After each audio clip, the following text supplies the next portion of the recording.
Hey, what's going on? My name is Kirra Like Mirra. So, let's say that you watched my video on how to start a shoe business with little to no money and you were inspired.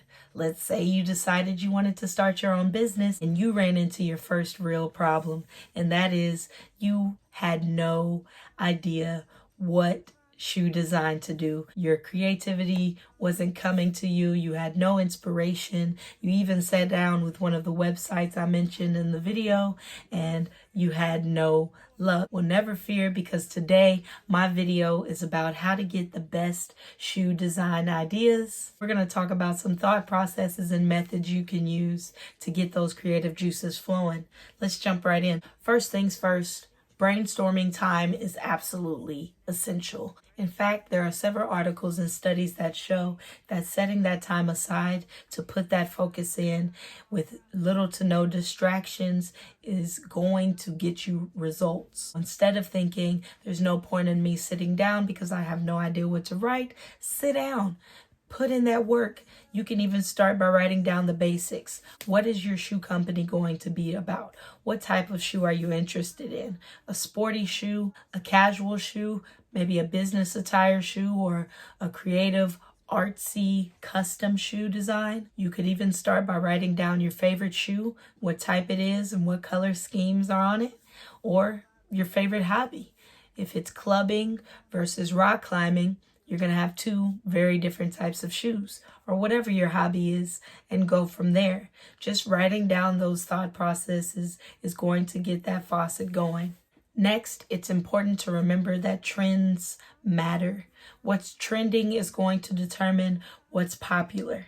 And I'm not saying to fit the mold, but I am saying that you shouldn't ignore what's going to be happening in that season and or that year. Take the time to do some research and analyze what's out there and what's coming next.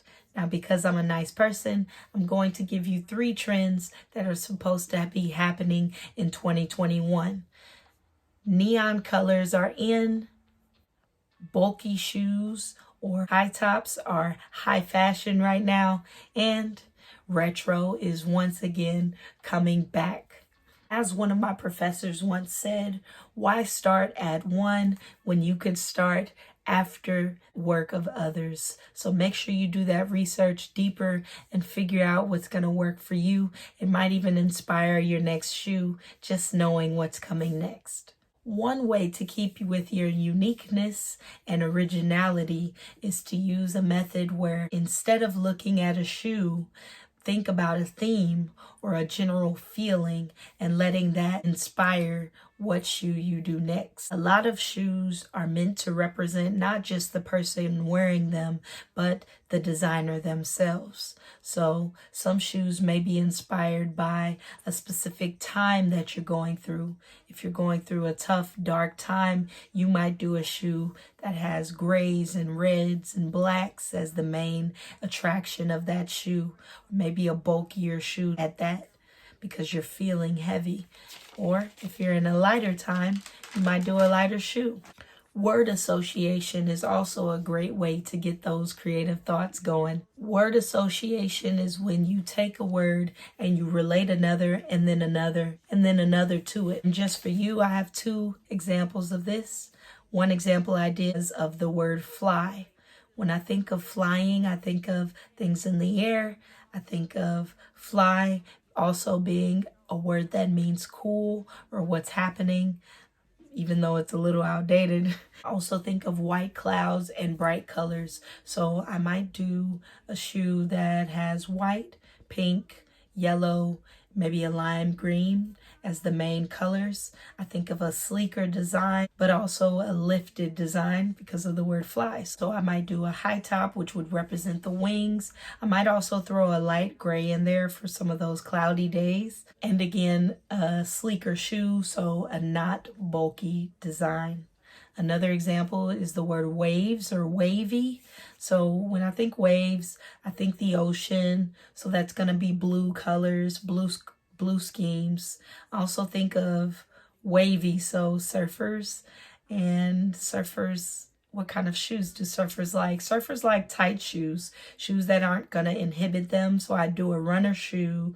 I would definitely do a very limited design, not too flashy, except maybe with a couple colors like red or orange for those coral reefs that are in the ocean. Once you've done some of those things and you've gotten a couple of ideas, don't forget the importance of the customer and what they like.